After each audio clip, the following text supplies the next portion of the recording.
Okay, alo mẹ, mình là bác. Aces Technology mà, cho nên chưa lại bảo đấy. Cho nên đi nè, nhà bị tao mẹ, tiếng Anh là gì đó. PageMaker tiếng Anh là thuộc gì đấy. Hello luôn mà, luôn tao mình đấy. Insert object tao dùng đi liu, cho nên đi nè, nhà bị tao sẽ bảo đấy. Okay. Okay, insert object cái đó cho nên bên này mà sim này rồi, cho nên menu bar này, cho nên edit này, cho nên đó mà insert object rồi cho nên xí nó. Okay, đi mà, nó insert object rồi xí, ai lấy cho nó cho nên này mẹ.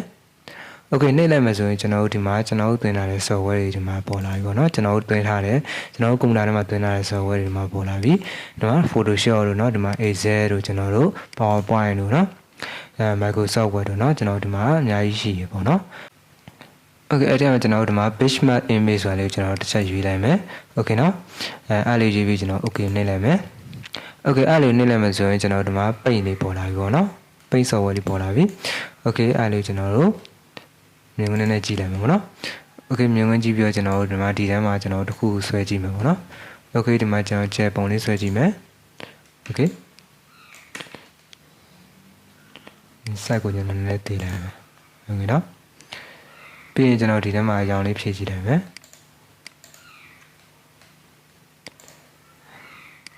Ok đây cho nó đã lên nó được khu thật xoay chỉ mà. Ok đó vì vậy cho nó đã lưu bám lưu cho nó page lại mà. Ok đó page lại mà rồi cho nó thì mà sau nào page này mà lưu thả ra liền cho nó rồi PageMaker để giao là nó cho nóတွေ့ရမယ်. Ok nóဒါလေးကကျွန်တော် insert object ကိုအသုံးပြုပြီးတော့ကျွန်တော်တို့ page ထဲမှာလောက်ထားတဲ့ຢာတွေကိုကျွန်တော်တို့ PageMaker တွေကိုထည့်လိုက်တော့မှာနော် Ok နော် အခုကျွန်တော်ဒီနားလေးမှာ view သားတွေပုံနေရဲအဲ့တော့ကျွန်တော် crop tool လေးကိုယူပြီးတော့ကျွန်တော်တို့ဖြတ်ချလိုက်မယ်. Ok ဖြတ်ချလိုက်မယ်. Ok နော်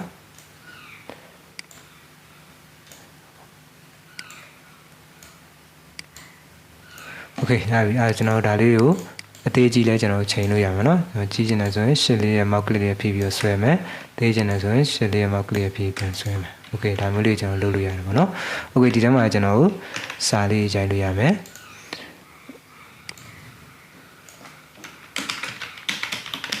Insert object ဆိုပြီးနော် Ok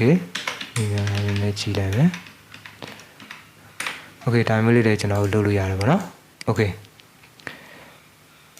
ဒါကကျွန်တော်တို့ insert object ကိုအသုံးပြုပြီးတော့ကျွန်တော်တို့ page ထဲကပြုလုပ်ထားတဲ့ຢာတွေကိုကျွန်တော်တို့ PageMaker တွေကိုထည့်တာပါเนาะ Okay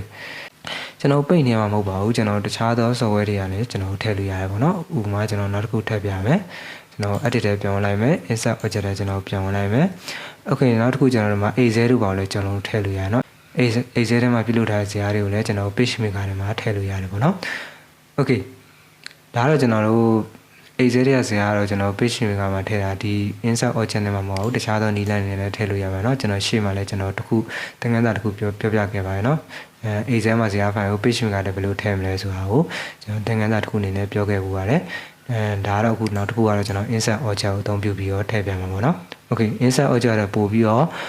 အသုံးဝင်တယ်ပေါ့เนาะကျွန်တော်လည်းတူလိုက်ကြည့်လိုက်အောင်เนาะကျွန်တော်အားဆိုရင်ကျွန်တော်တို့ Excel လေးကိုကျွန်တော်ဖွင့်ကြည့်လိုက်မယ် Excel ဖွင့်မှာဆိုရင် Microsoft Excel worksheet ပေါ့เนาะOkay Okay ဒီ sign လေး select ပေးလိုက်မယ်ပြီးရင်ကျွန်တော် Okay ပေးလိုက်မယ် Okay အဲ့ဒါကျွန်တော် Excel လေးဖွင့်လာပြီဒါလေးလည်းကျွန်တော်ကြည့်လိုက်မယ် Okay ဒီထဲမှာကျွန်တော်ဇာတ်တွေကျွန်တော်တို့ကိုရိုက်ချင်တဲ့ဇာတ်တွေကိုရိုက်ချင်တဲ့ຢာတွေရိုက်ပြီးတော့ကျွန်တော်တို့ PageMaker ထဲကိုထည့်လို့ရတယ်ပေါ့နော်Okay အဲ့တော့ကျွန်တော်ဒီမှာမရိုက်ပြတော့ဘူးကျွန်တော် copy ကူးပြီးတော့ကျွန်တော်ထည့်ပြမယ်ပေါ့နော် Okay အဲ့တော့ကျွန်တော်တို့ဒီမှာကျွန်တော်ကျွန်တော်တို့ရိုက်ထားတဲ့ဟာလေးကို copy ကူးလိုက်မယ် Okay copy ကူးပြီးရင်ကျွန်တော်ဆန္ဒ file တွေကိုထည့်မယ် Okay ဒီ file တွေကိုထည့်မယ်ပေါ့နော်ဒီမှာ object ဆိုတာရှိရကျွန်တော်တို့ပြောရမယ်ဆိုရင်ကျွန်တော် PageMaker နဲ့ link ချိန်ထားတဲ့ပုံစံမျိုးပေါ့နော် object ဆိုတဲ့ file ရှိရအဲ့ဒါကိုကျွန်တော်ထည့်မယ်ဒီမှာကျွန်တော် page ချမယ်ဒီမှာကျွန်တော်မြန်လေးပဲလုပ်ပြပါမယ်နော်ကျွန်တော် Excel တင်တာမဟုတ်တဲ့အတွက်နော် Okay အဲ့တော့ကျွန်တော်တို့ဒါလေးကိုနည်းနည်းလေးချက်လိုက်မယ် Okay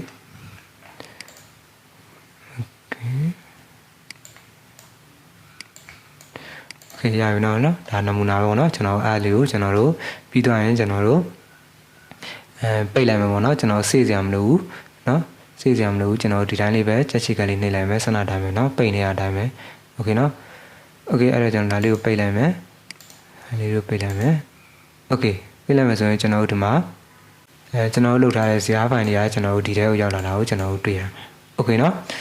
โอเคအေးဇာတ်ဖိုင်တွေကဒီထဲရောက်လာတာကိုကျွန်တော်တို့တွေ့ရမယ် PageMaker တွေရောက်လာတာကိုကျွန်တော်တို့တွေ့ရမယ်โอเคเนาะโอเคကျွန်တော်ဒီနောက်မှာပြောစရာရှိတာဒီမှာကျွန်တော်ဒီမှာ guideline တွေပေါ်နေရပါတော့ဒီမှာ guideline တွေပေါ်နေအဲ့လေးကျွန်တော်မပါချင်ဘူးဆိုရင်ကျွန်တော်ဘယ်လိုလုပ်မလဲပေါ့နော်โอเคအဲ့တော့ကျွန်တော်ဒါလေးကိုပြန်ဝင်လိုက်မယ်နော်ကျွန်တော်ပြန်ပြင်မယ်ဆိုရင်ကျွန်တော်ဒီမှာတစ်ခါလေးပြောလိုက်မယ်နော်ဒီ Excel တဲ့ဟာတွေကိုကျွန်တော်ပြန်ပြင်နေတယ်ဆိုရင်ဒါလေးကို click နဲ့ချက်ထောက်လိုက်ပါအဲ့တော့ကျွန်တော်စနကျွန်တော်ပြုလုပ်ခဲ့တဲ့ဇာတ်ဖိုင်တွေကို Excel ဖိုင်တွေကိုပြန်ရောက်သွားပြီပေါ့နော်โอเคအဲ့ထဲမှာကျွန်တော်တို့ကဒီမှာဒီ guideline တွေမပါချင်ဘူးဆိုရင်ကျွန်တော်တို့ဒီမှာ view တဲ့ဝင်မယ်ပြီးရင်ကျွန်တော်တို့ဒီမှာ guideline ဆိုတာလေးကိုကျွန်တော်တို့မှန်ချစ်ဖြုတ်ပေးလိုက်ပါနော်โอเคအဲ့ဒါကျွန်တော် guideline တွေပြောင်းသွားပြီအဲ့ဒါကျွန်တော်ပြီးရင်ပြန်ပိတ်လိုက်မယ်နော်โอเคပိတ်လိုက်မယ်ဆိုကျွန်တော်ဒီမှာ guideline တွေမပါတော့โอเคနော်โอเคအဲ့တော့ကျွန်တော်ဒါလေးကိုဒီဘက်ရွှေ့လိုက်မယ် sorry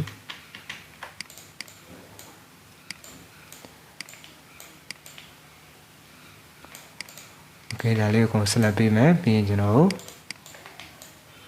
ဒီဘက်ရွှေ့ရလိုက်မယ်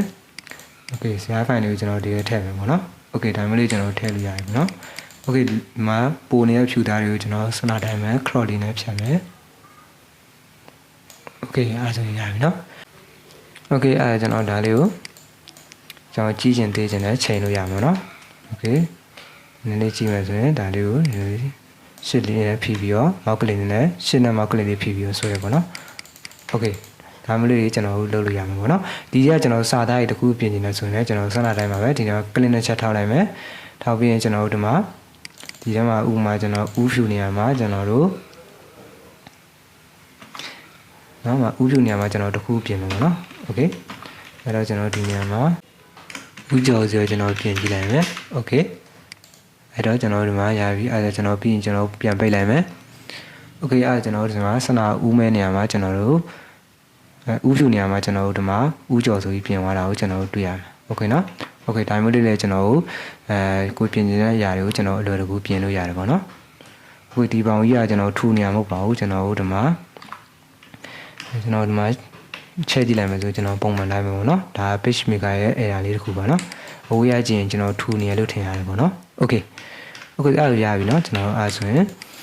Excel ဇာတ်ဖိုင်တွေလည်းကျွန်တော်တို့ဒီမှာဒီတိုင်းထည့်လို့ရတယ်ကျွန်တော်တို့ page နေရာအရာတွေလည်းထည့်လို့ရတယ်နောက်တစ်ခုကျွန်တော်နောက်ဆုံးထုတ်နေတဲ့ကျွန်တော် Microsoft Word ထဲအရာလေးကိုကျွန်တော်ထည့်ပြမယ်ပေါ့နော်โอเคဒါလေးကိုကျွန်တော်အပြင်ထုတ်ထားလိုက်မယ်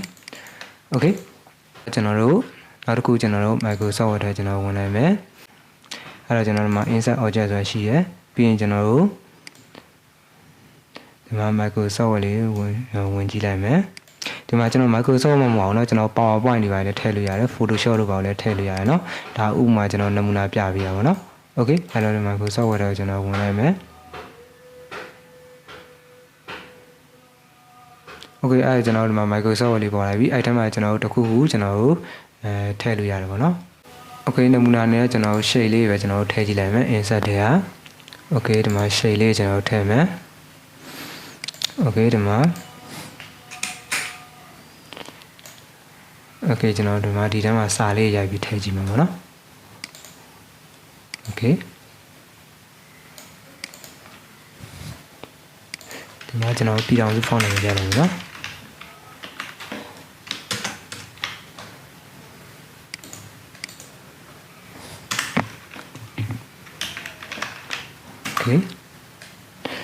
โอเคဒီထဲမှာကျွန်တော်ဒီမှာစာလေးတစ်ခုရိုက်မှာပေါ့နော်စာကျွန်တော်တုံးပြနေပါနော်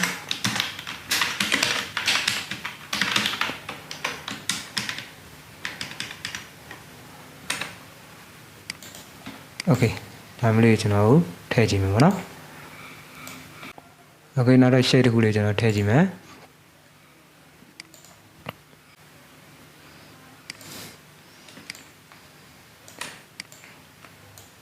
โอเคဒါတော့ကျွန်တော် Microsoft Word တင်တာမှုတဲ့အတွက်ကျွန်တော်အသေးစိတ်တော့မပြောတော့เนาะဒီ Microsoft Word မှာကျွန်တော် shade နဲ့ပတ်သက်ပြီးတော့ကျွန်တော်နောက်ထပ်သင်ခန်းစာတစ်ခုနေနဲ့ကျွန်တော်ပြပြပေးသွားမှာပေါ့เนาะဒီမှာတော့ကျွန်တော်မြန်လေးပဲလုပ်ပြသွားမယ်โอเคเนาะအဲ့တော့ဒီမှာကျွန်တော်တို့အောင်နိုင်ကိုကျွန်တော်အမဲပေးလိုက်မယ်โอเคဒီမှာအောင်နိုင်ကျွန်တော်နည်းနည်းလေး wait သေးလိုက်မယ်เนาะโอเคပြီးရင်ကျွန်တော်တို့ဒီထဲမှာလည်းကျွန်တော်တို့စာလေးရိုက်မယ်เนาะဒီထဲမှာစာရိုက်မယ်ဆိုကျွန်တော် right click နေပြီးတော့ကျွန်တော်တို့ဒီမှာ add text ဆိုတာရှိရဲအဲ့ထဲမှာကျွန်တော်တို့ဒီမှာနံပါတ်လေးရိုက်ထည့်လိုက်မယ် okay အဲ့လိုလဲကျွန်တော်နည်းနည်းကြည့်လိုက်မယ်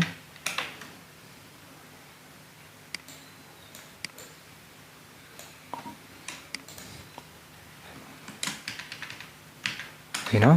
ဒီမှာကျွန်တော်ဖောင်လေးပြောင်းလို့ရမယ်โอเคโอเคဒါလေးလည်းကျွန်တော်တို့အခုကြိုက်ပြီဆိုရင်ကျွန်တော်တို့ PageMaker နဲ့ထည့်မယ် PageMaker နဲ့ထည့်မယ်ဆိုရင်ကျွန်တော်တို့ဒီမှာဒါလေးကိုပိတ်လိုက်အောင်ပါเนาะကျွန်တော်စေ့စရာမလိုပိတ်လိုက်မယ်โอเคဒါလေးလည်းကျွန်တော်တို့ဒီမှာကြည့်လိုက်ပါ PageMaker နဲ့ရောက်လာတာကိုကျွန်တော်တို့တွေ့ရတယ်โอเคเนาะဒါလေးလည်းကျွန်တော်တို့ဘေးနားအဖြူသားတွေကိုကျွန်တော်တို့ဒီတိုင်းလေးပဲ crop tool လေးနဲ့ဖြတ်လိုက်ပါเนาะโอเคโอเคအဲ့ဒါဆိုကျွန်တော်တို့ဒီထဲမှာ PageMaker ထဲမှာကျွန်တော်တို့Microsoft မှာလုပ်ထားတဲ့ຢာတွေကိုကျွန်တော်တို့ insert object ကိုအသုံးပြုပြီးတော့ PageMaker ထဲမှာထည့်လိုက်တာပေါ့နော်โอเคကျွန်တော်ဒါမှမဟုတ်ပါဘူးကျွန်တော်ပုံနေထည့်ခြင်းလဲဆိုလဲရတယ်ပေါ့နော်โอเคအဲ့တော့ကျွန်တော်ဒါလေးတွေပြန်ဖြတ်လိုက်မယ်ဆက်၄ပါမှာဆိုလို့ပါโอเคအဲ့ကျွန်တော် Microsoft Word ရဲ့ပုံတွေကိုကျွန်တော်ဒီထဲထည့်မယ်ဆိုလဲရတယ်ပေါ့နော်โอเคအဲ့ဒါကျွန်တော် Microsoft Word ကိုပြန်ဝင်လိုက်မယ်โอเคဒါတွေကျွန်တော်ပြင်ကျင်တယ်ဆိုလဲကျွန်တော်ဒီမှာနှစ်ချက်ထောက်ပြီးပြင်လိုက်ပေါ့နော်โอเคဒီရကျွန်တော်ပြန်ဝင်လိုက်မယ်ဒါလေးကိုနှစ်ချက်ထောက်လိုက်မယ်အခုကျွန်တော်ဒါတွေမလိုချင်တော့ဘူးဖြတ်မယ်ဆိုရင်ဒါတွေကိုဖြတ်လိုက်မယ်โอเคဒီထဲမှာကျွန်တော်ပုံနေထည့်ခြင်းလဲဆိုလဲရတယ်เนาะကျွန်တော် insert ထဲက picture တွေဝင်လိုက်မယ်โอเคကျွန်တော်ဒီထဲမှာပုံနေထည့်ကြည့်မယ်โอเคဒီမှာဒီပုံလေးနဲ့ပုံကျွန်တော်ထည့်လိုက်မယ်ဒါတော့ကျွန်တော်မြန်လေးပဲတွားလိုက်မယ်เนาะကျွန်တော်ဒီမှာဒါအဓိကကျွန်တော် PageMaker ကိုပြောချင်တာပါโอเคပုံနေကျွန်တော်လည်းသေးလိုက်မယ်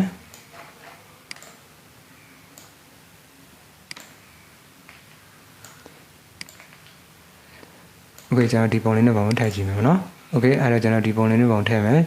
PageMaker တွေကိုထည့်မယ်ဆိုရင်ကျွန်တော်ဒါလေးကိုပိတ်လိုက်မယ်โอเคကျွန်တော်ဒီတိုင်းလေးရောက်လာပြီเนาะဒါလေးကကျွန်တော်ဘာလို့ပြန်နေရလဲဆိုတော့ကျွန်တော်စမ်း crop tool နဲ့ဖြတ်ထားလို့เนาะအဲဒါကျွန်တော် crop tool လေးကိုအပေါ်ပြန်ဆွဲပေးလိုက်ပါအဲဒါကျွန်တော်ပုံလေးကျွန်တော်ပြန်ပေါ်လာပြီပေါ့เนาะโอเคဒါမျိုးလေးထည့်လို့ရတယ်ပေါ့เนาะโอเคဒီလောက်ဆိုရင်ကျွန်တော်တို့ PageMaker မှာ insert object အသုံးပြုနေလေးကိုကျွန်တော်နားလည်လောက်ပြီလို့ထင်ပါတယ်เนาะကျွန်တော်ဒီမှာကျွန်တော်ကိုထည့်ထားတဲ့ software တွေကျွန်တော်ဒီမှာကိုထည့်ထားတဲ့ software တွေဒီမှာကျွန်တော်အကုန်ပေါ်နေရပါတော့โอเคကျွန်တော်ဒီမှာတခြားသော software တွေရှိနေဒီမှာပေါ်နေမှာပေါ့နော်โอเคဒီနေ့ကကျွန်တော်နမူနာ3ခုလေးကျွန်တော်လုပ်ပြသွားရအောင်ကျွန်တော်အကုန်လုပ်ပြမယ်ဆိုရင်ဗီဒီယိုလေးရှည်သွားမှာဆိုလို့ကကိုယ့်ကိုစမ်းပြီးတော့ထည့်ကြည့်ပါတော့ကျွန်တော်ဒီမှာ Photoshop တွေအရာပဲဖြစ်ဖြစ်ကျွန်တော် PowerPoint တွေအရာပဲဖြစ်ဖြစ်ကျွန်တော်ကိုကြိုက်တဲ့အရာတွေကျွန်တော်တို့ထည့်ပြီးတော့အသုံးပြုလို့ရတယ်ပေါ့နော်ကိုကြိုက်တဲ့ software မှာကျွန်တော်တို့လုပ်ပြီးကျွန်တော် PageMaker ထဲမှာဒီလို insert object ကိုအသုံးပြုပြီးတော့ထည့်လို့ရတယ်ပေါ့နော်ဒီနေ့တော့ကျွန်တော်နမူနာ3ခုလုပ်ပြသွားတယ်เนาะကျွန်တော်ပိတ်နေတဲ့အရာကိုထည့်ပြတယ်Microsoft Word ရဲ့အရာတွေကိုကျွန်တော်ဒီထဲထည့်ပြသွားတယ်โอเคเนาะကျွန်တော်နမူနာ3ခုလုပ်ပြသွားတယ်เนาะသဘောတရားနားလည်သွားပြီဆိုရင်ကျွန်တော်ကိုယ့်ကိုစမ်းကြည့်လို့ရသွားပြီပေါ့เนาะโอเคဒီလောက်ဆိုရင်ကျွန်တော်တို့ insert object အကြောင်းကိုနားလည်လောက်ပြီလို့ထင်ပါတယ်เนาะအလုပ်လုပ်ရမှာလဲကျွန်တော် draw လေးကိုသုံးပါမယ်เนาะဒါတော့ကျွန်တော်နမူနာလုပ်ပြတာပါကိုယ့်ကိုကျွန်တော်တို့ဒီမှာ PageMaker တွေကိုကျွန်တော်ထည့်ခြင်းနဲ့ကျွန်တော်လုပ်ထားရတဲ့ PageMaker တွေမှာထည့်ပြီးတော့သိမ်းခြင်းနဲ့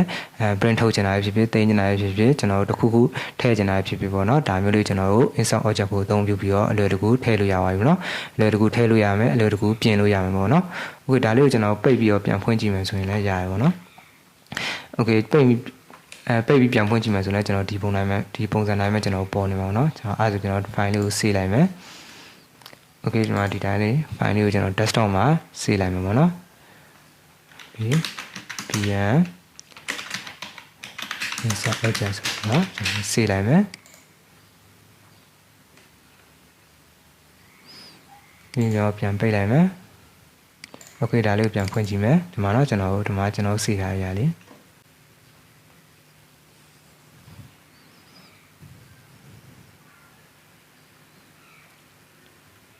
โอเคဒီထဲမှာကျွန်တော်ပေါ်နေအောင်ကျွန်တော်တွေ့ရမယ်เนาะโอเค